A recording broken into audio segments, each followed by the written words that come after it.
Hello everyone, welcome back to this channel. In this video, I'm going to show you how to cut a video using a CapCut apps. Now, let's get started. First, after you open your CapCut apps, you just click on a new project.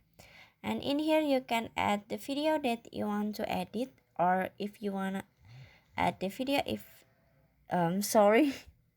If you wanna cut a video using a CapCut, you can add the video first, maybe on this one, and after this you can click add at the bottom.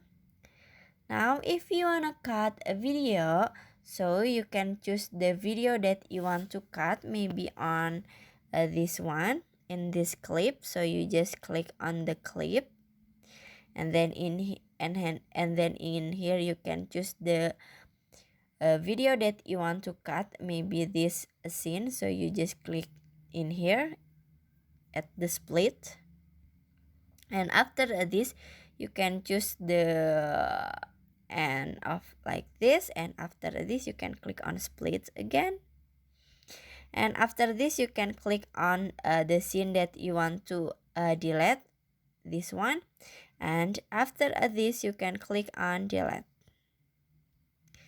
That's finished. So that's how to cut a video using a CapCut apps.